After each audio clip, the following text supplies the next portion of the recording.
Mais comment parvenir à ne pas s'endetter afin de construire son projet immobilier est une question assez sensible. Et aujourd'hui, dans cette vidéo, je vais vous montrer qu'il est possible de financer son projet immobilier soi-même sans avoir recours à un emprunt. Et oui, je vous le dis, il existe des stratégies afin de pouvoir construire son projet immobilier, afin de pouvoir réaliser sa maison sans pour autant s'endetter. Dans cette vidéo, je vous montre 3 méthodes concrètes pour économiser, planifier et construire intelligemment. Et le tout sans faire appel à la banque, sans faire appel à un oncle, sans faire appel à un frère, afin de vous prêter de l'argent pour pouvoir réaliser ou finir votre projet immobilier. Restez avec moi jusqu'à la fin de cette vidéo-là et je vous dis, la dernière méthode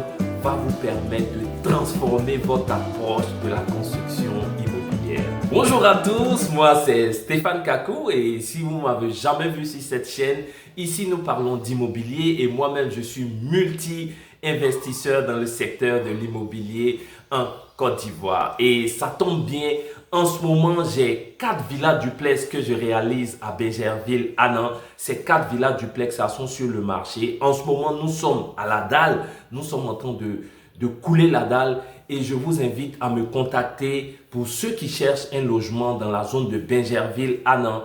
D'accord? C'est pas loin d'Abidjan. Et je peux vous dire que les maisons là iront très vite. On a déjà quelques offres, on a déjà des personnes qui viennent visiter ces villas là. Ce sont des villas duplex, haut standing comme j'ai l'habitude de le dire. Et venez visiter, demandez-moi les prix. En dessous de cette vidéo, il y a tout ce qu'il faut pour me contacter. Et si vraiment vous cherchez un logement décent, proche d'Abidjan, si vous êtes de la diaspora, si vous cherchez un logement pour y habiter, ça tombe bien, j'ai 4 villas duplex disponibles à Bégerville, Annan. Et sans plus tarder, on rentre dans le vif du sujet avec la méthode numéro 1. Épargnez et ayez une planification budgétaire. Je m'explique. Avant de vous lancer dans un projet immobilier, il est important pour vous, pour ne pas vous endetter, d'avoir une vision globale de votre projet. Combien va vous coûter votre projet immobilier? En ce moment-là, si vous avez les coûts de la réalisation de votre projet, ce que vous pouvez faire, c'est de commencer à épargner. Et ensuite, une fois que vous aurez épargné, on verra ça à la méthode numéro 3. Je vous montrerai une technique qui va vous permettre de pouvoir commencer votre projet, d'engager des fonds, de recevoir des fonds afin de terminer votre projet immobilier. Et avant même de poser la première pierre de votre maison, il est important de savoir combien est-ce que vous pouvez épargner chaque mois. Je dis bien chaque mois. Et ce que vous devez faire, vous devez ouvrir un compte d'épargne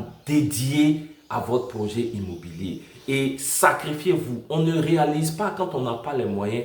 On ne peut pas réaliser un projet immobilier facilement. Il faut du sacrifice. Donc, dites-vous que j'ouvre mon compte d'épargne et chaque mois, voici le montant que je dois épargner afin de pouvoir réaliser mon projet et on ne touche pas à cet argent-là. Automatisez ce transfert chaque mois. Ça veut dire vous allez à la banque, vous dites, bon écoutez, chaque mois, je veux qu'on me prélève tel montant qui va sur ce compte d'épargne-là. Même si cela signifie que vous devez réduire vos dépenses, vous devez vous serrer la ceinture. Je pense que vous aurez un toit pour vos vieux jours. Et aussi, en planifiant votre budget de manière réaliste, vous saurez combien vous devez épargner chaque mois et pendant combien de temps avant de démarrer votre projet immobilier. Et si ce contenu-là vous plaît, je vous invite à vous abonner à la chaîne, à m'envoyer un gros pouce bleu et à partager cette vidéo-là. Merci infiniment et je compte sur vous. Partie numéro 2.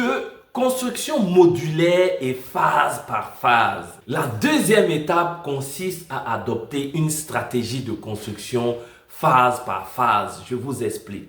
Si vous avez fait une épargne et que votre épargne correspond à la fondation de votre projet immobilier, ce que vous pouvez faire, vous pouvez réaliser la fondation. Ensuite, vous repartez faire de l'épargne Et après quoi, vous reviendrez construire la seconde phase qui est l'élévation et la couverture. Et en troisième phase, en fonction de vos économies, vous pourrez terminer votre projet immobilier. Il faut savoir que cette manière de faire est réaliste. Vous pouvez le faire, mais vous convenez avec moi que cela va vous prendre beaucoup de temps. Et c'est un peu normal parce que même si vous vous endettez, si vous prenez un crédit bancaire, le crédit bancaire peut s'étaler sur 20 ans. Le crédit bancaire souvent va sur 25 ans. Mais cette construction modulaire, phase par phase, vous prendra beaucoup d'années. 10 ans, 15 ans, voire plus. Mais la finalité, c'est d'avoir votre maison. Et au bout de ces 10 ans d'économie et de construction, à la fin, vous aurez votre chevaux de rêve. Alors, la phase numéro 3, qui est la phase la plus importante, est une stratégie d'investissement. Alors, qu'est-ce que vous devez faire afin de pouvoir réaliser rapidement, en moins de 5 ans, votre projet immobilier? Déjà, comme nous l'avons vu, en méthode numéro 1, c'est de faire de l'épargne en fonction de votre projet immobilier. N'épargnez pas dans le vide. Ayez votre projet immobilier. Ce que vous devez faire doit être dans votre tête et doit être budgétisé. Je veux réaliser une villa basse. Le coût de ma villa basse est de 30 millions. C'est clair dans votre esprit. Ensuite, pour réaliser ma fondation, il me faut 15 millions. Donc, vous partez sur une épargne de 15 millions. Et donc, l'autre stratégie, comme je vous explique, c'est déjà de commencer votre projet immobilier par des magasins, par des boutiques, vraiment par un commerce. Ça veut dire quoi? Vous avez le terrain, vous décidez de faire des magasins avant même de construire votre projet immobilier. Et les magasins, il faut savoir que les magasins, c'est 4 murs, d'accord? Soit vous avez décidé de mettre une dalle et de construire chez vous au-dessus des magasins, soit vous avez décidé de laisser une place à l'arrière-cour, enfin une place à l'arrière de votre terrain, pardon, afin de réaliser votre villa basse ou votre villa duplex. Donc, les magasins sont devant. Et si vous avez la chance d'avoir un terrain viabilisé, aujourd'hui, si vous êtes à Abidjan et même à Yamoussoukro à l'intérieur du pays, les magasins ne chôment pas. Aujourd'hui, même les gens recherchent même de plus en plus des entrepôts. Voilà. Et donc, si vous décidez de réaliser des magasins, les loyers des magasins vont vous aider fortement afin d'avancer sur votre projet. Et vous cumulez avec ça l'étape numéro 2 qui est la construction modulaire phase par phase. Donc, vous faites votre projet. Le magasin, je dois investir 15 millions pour finir mes magasins. Vous finissez vos magasins avec votre épargne. Et ensuite, l'argent des loyers vous sert à financer votre projet immobilier. Mais attention, il ne faut pas, si vous avez des loyers de 300 000 par mois, il ne faut pas utiliser l'argent directement, les 300 000 chaque mois pour réaliser votre projet immobilier. Non, vous avez le projet en tête. La réalisation de votre projet est claire. Vous avez fait les plans. Vous avez le devis estimatif de votre projet. Vous avez le déboursé sec de votre projet.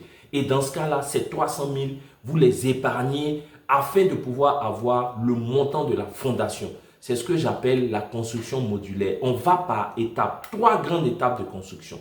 La fondation, l'élévation, la couverture de votre projet immobilier et ensuite les finitions. Donc, il faut que vous ayez les différents montants en tête. Le montant de ma fondation, 15 millions. Même si vous avez des loyers, vous épargnez vos loyers jusqu'à ce que vous ayez les 15 millions. Dès que vous avez les 15 millions, vous réalisez la fondation. L'élévation, la dalle et l'élévation et la couverture, vous faites 10 millions. Vous continuez à épargner et vos loyers vous aident. D'accord? Si vous épargnez vous-même et ensuite vous encaissez des loyers, vous allez voir que vous allez réduire le coût de construction de votre projet immobilier. Et n'oubliez pas, un projet immobilier se fait en plusieurs phases. Phase de fondation, phase élévation, couverture et phase de finition. Merci beaucoup de m'avoir suivi sur cette vidéo-là et j'espère que ces 3 méthodes-là vont vous aider à construire votre maison sans emprunter, sans vous endetter, sans vous mettre la corde au cou, comme on le dit, avec les banquiers ou avec des personnes, comme on le voit, qui vous stressent chaque fin de mois. C'était Stéphane Kakou de Africa Business Success. Allez, ciao!